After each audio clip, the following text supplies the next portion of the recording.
Alors, je suis Julien Lepage, président de l'association SOS Calvaire. Je suis Marguerite Lepage, fondatrice des consolatrices de SOS Calvaire. Et Éloi Verly, responsable technique de l'association. Aujourd'hui, SOS Calvaire est présent uniquement en France et va peut-être prochainement se développer à l'étranger. Alors, cette initiative est née près d'Angers en 2018, lorsque un petit groupe de jeunes catholiques ont décidé donc de restaurer leur patrimoine et afin également de témoigner de leur foi. Alors c'est très simple, en écrivant une lettre de motivation et en l'envoyant à contact@soscalvaire.org. Suite à quoi on vous recontacte, on fait une visio avec le président pour faire plus ample connaissance.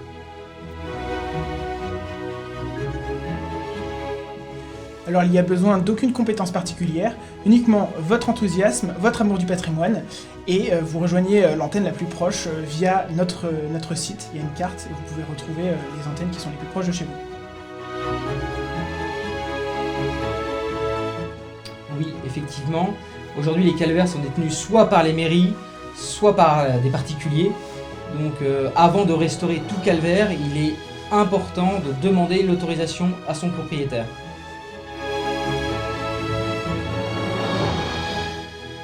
Alors c'est très simple, vous êtes devant un calvaire, vous ouvrez notre application qui est disponible sur notre site, vous géolocalisez le calvaire, vous allez avoir le bouton Me géolocaliser, puis vous y attachez une photo, vous pouvez décrire le calvaire, l'histoire si vous la connaissez, les dimensions, et surtout l'état du calvaire, s'il est en bon, moyen ou mauvais état.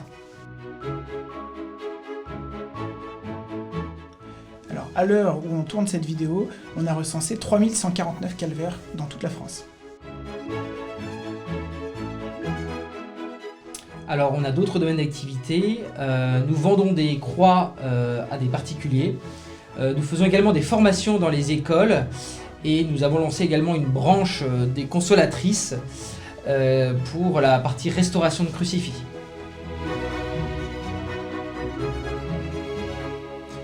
Alors, l'association travaille le bois et fabrique toutes ses croix au Lion d'Angers dans son atelier. C'est un atelier qui est équipé pour la menuiserie, l'ébénisterie et la restauration des crucifix en fonte. Donc, nous faisons de la peinture, nous faisons de la marqueterie pour les petits crucifix et de la menuiserie.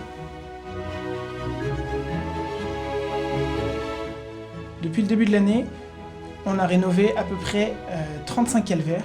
Je dis à peu près parce que ces restaurations comprennent le débroussaillage comme le remplacement de croix en bois. On a remplacé 14 croix en bois pour le moment. On a fait de la peinture, on a fait du nettoyage de la pierre.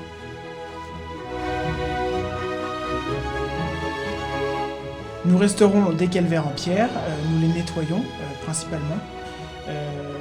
Autrement, nous manquons cruellement de bénévoles dans la taille de pierre. Donc nous profitons de cette vidéo pour faire un appel. Si vous êtes tailleur de pierre, n'hésitez pas à nous contacter pour nous proposer vos services. Alors on a fondé les consolatrices parce qu'on s'est aperçu que SOS Calvaire rassemblait beaucoup d'hommes, mais très peu de femmes. Et du coup on a voulu impliquer les femmes dans notre association parce que l'association est vraiment ouverte à tous. C'est le rassemblement de toutes les personnes autour de la croix. Non, absolument pas. Éloi en est l'exemple même, parce qu'Éloi nous aide énormément. Il apporte tout son savoir-faire en marqueterie et ébénisterie. Donc non, les consolatrices sont aussi pour les hommes. Pour rejoindre les consolatrices, c'est très simple. Vous envoyez un email à consolatrice@soscalvaire.org. Oui, bien sûr, les crucifix des consolatrices sont à vendre. On va les vendre de manière différente, c'est-à-dire à la sortie des messes par exemple, ou alors sur des marchés, ou bien au sein des associations qui en ont besoin, etc. Les consolatrices ont vraiment un message particulier, c'est-à-dire redonner une chance aux crucifix qui sont abandonnés en leur donnant une seconde vie et replacer en fait la croix au sein de nos maisons. On a des très beaux témoignages des consolatrices, notamment des mères de famille qui nous racontent que leurs enfants sont très sensibilisés aux croix et leur demandent beaucoup d'explications sur Jésus. Donc ça a non seulement un impact sur le patrimoine puisqu'on restaure les crucifix, mais aussi un impact de transmission de la foi. Et enfin, on a aussi des retours des étudiantes qui, en fait, le soir, dans leur petite piole, refont leur crucifix et me disent vraiment, ça me permet de méditer sur la passion du Christ, donc c'est extraordinaire.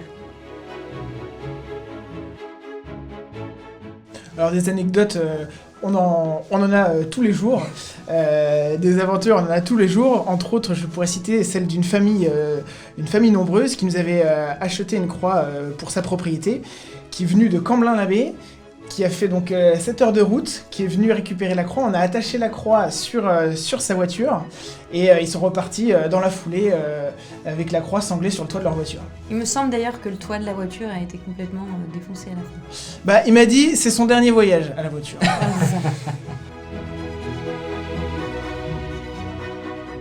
Oui, tout à fait. Notamment le remplacement de la croix de Persac. C'est la plus grande croix que nous ayons à remplacer pour le moment. C'est une croix qui mesure 12 mètres de haut, qui pèse 1 tonne, que nous allons remplacer cet été. Donc venez nombreux, nous vous y attendons et nous communiquerons largement dessus. Ensuite, on a un très beau projet en Arménie. Nous allons donc planter une croix là-bas. Donc on appelle ça là-bas un kashkar.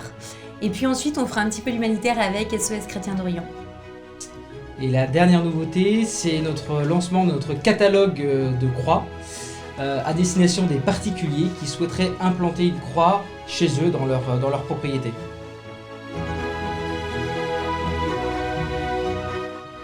Alors l'un ne va pas sans l'autre, c'est-à-dire que si on n'a pas d'argent, on n'a pas la possibilité d'acheter le matériel pour pouvoir recréer les croix. Et si on n'a pas de volontaire, on ne peut pas poser les croix. Donc bien sûr, on a besoin de soutien humain, mais aussi de soutien financier.